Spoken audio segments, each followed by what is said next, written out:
Am I being unreasonable for firing an employee after his parents died? I'm the vice president of sales at a software company, and one of our sales development reps passed away at the beginning of April. Sadly, they were involved in a car crash and both lost their lives. Now, the employee in question is a very young 22-year-old guy and has been with us for about 10 months now. He's a great employee, and we're thinking about promotions in the next 6 months for him. His job is a high-paying one for a new grad, about $90K with commission and base, so we expect a lot from his position. Because of the accident, we let him take about 1 month paid leave of absence from work, and he's returned a few weeks ago and his performance is severely lacking. He's super unmotivated, not making any sales, not reaching out to customers for the past 2 to 3 weeks, even though he's come back. Our whole management team has noticed this, and we decided to let him go because we feel he needs months and months to be able to produce again, and we just can't wait that long. We called him into a meeting on Friday afternoon and gave him the bad news. He was very calm, but kinda rude about it. He told us to go F ourselves and got up and went to his desk and grabbed his things and left. I thought it was very, very unprofessional and extremely rude. I told my boyfriend about all this, and he said myself and my management team are a bunch of jerks with no hearts. Am I being unreasonable here? You are being 100% unreasonable here, and I think that this person down in the comments says it the best. You are the jerk for firing him without first going through the steps of describing his issues to him and giving him a chance to improve. He's been back for only 2 to 3 weeks. It's not about having heart. It's about making a dumb business decision for both you and him.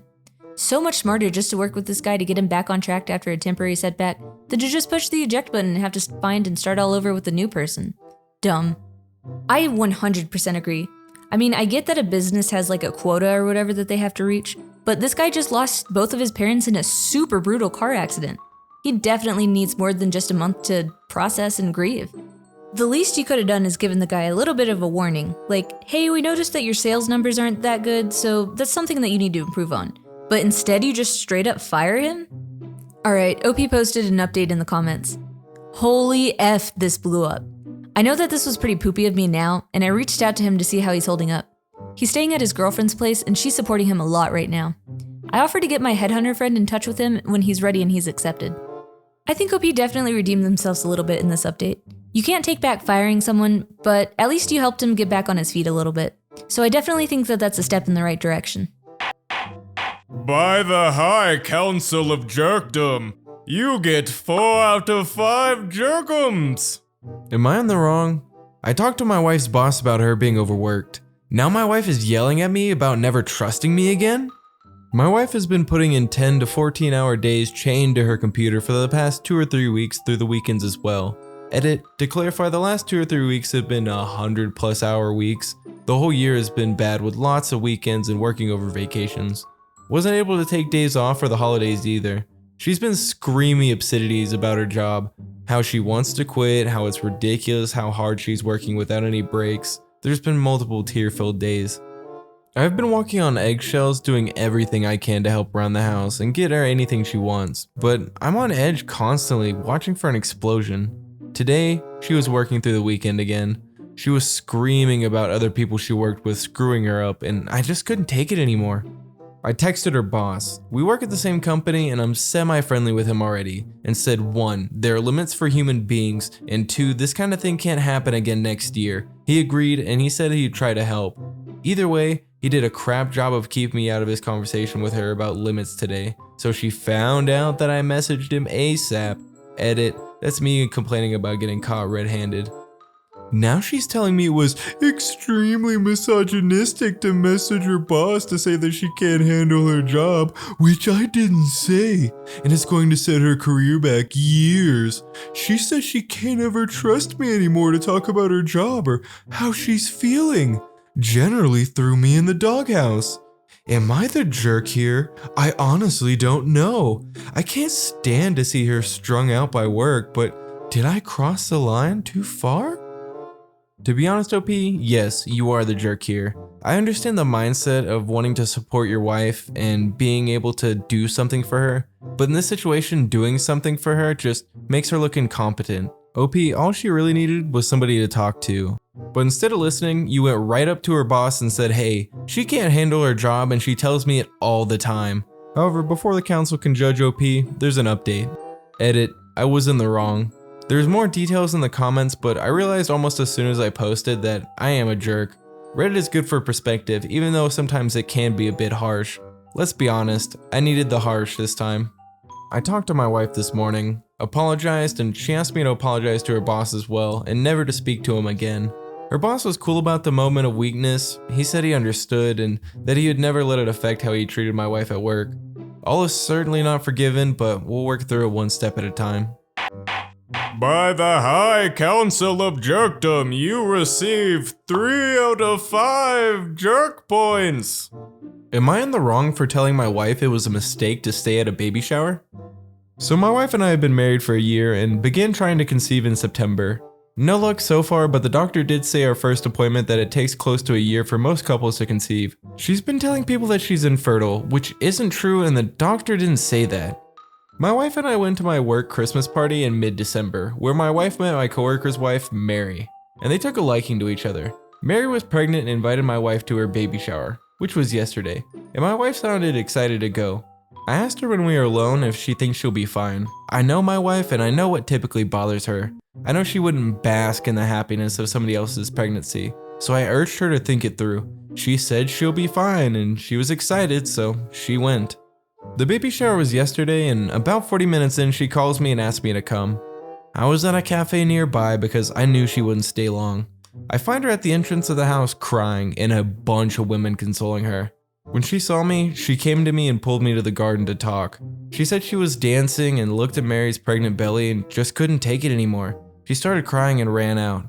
All of Mary's friends followed her outside to console her. I consoled her myself and said, "Okay babe, let's go. Where do you want to go? We can go for a drive so you can feel better." She looked at me weird and asked why we would leave. I asked why would we stay. She said she feels better now and she can go have a good time. I sighed and said, "Babe, you know that's not going to happen, and I doubt the attention will be on Mary after this, and that's not great. It's her baby shower and she deserves to be celebrated. I can't see how people are gonna shift their focus from consoling you to celebrating her if you're still there." She rolled her eyes at me and said she was going back and that I could leave? 3 hours later, the party was nearing its end, so I went back to pick her up. My coworker and I stepped into the house and lo and behold, everybody's sitting in a circle with my wife being the center of attention. Coworker looked for his wife and she wasn't there at all. He called her and he said that she'd left ages ago. My wife and I entered the car and I first asked her how she was feeling and we spoke about it for a few minutes. Then I asked her what happened and why Mary left. She said, "Oh crap, Mary? I forgot to say bye to her." I told her Mary left ages ago. Then I said, "I know you're going through a hard time, but why on earth would you put you and her friends through this? If they consoled you for a few minutes, that's fine, but the entire party? We really should have left earlier." She looked at me so offended and said, "Are you Mary's husband or mine?" We stared at each other for a while and just drove home in silence. I told her I want to talk to her in the morning and to get things sorted out, and she ignored me and left the house. No, P, you're not the jerk. You and your wife are going through an incredibly hard time, and I couldn't even imagine what you guys are going through. However, that does not give your wife an excuse to act like a petulant child. This party is for her friend, not her. You tried to warn her multiple times that this was going to be a bad idea, and she wanted to do it anyway. Why? Because she wanted the attention. She doesn't care about her friend, she just wants people to be, "Ooh, boo-hoo, are you okay? I'm worried about you." Honestly, it's kind of pathetic. However, let's see what the council has to say about this. The council has found OP, not the jerk. However, his wife shall receive a score of 3 out of 5 jerkums. Am I in the wrong for humiliating my friend in order to make a point? Here's some background information for the problem. I hosted a dinner party a few weeks ago at my place. Everyone was having fun, and the topic of moving out and charging your adult children rent came up. I'm not American, and if I'm being honest, I didn't even know that this was a common thing. I told my friends that in Brazil, this would be looked down upon, and that I didn't even know a single person who paid rent to their parents. I have 3 grown sisters who live at home, and no one pays a cent.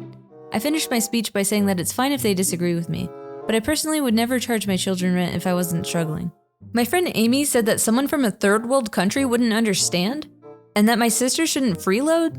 I told her that it wasn't like that. My parents love to have them around, and that it's common, if not expected, to live with your parents until you get married or find a lifelong partner.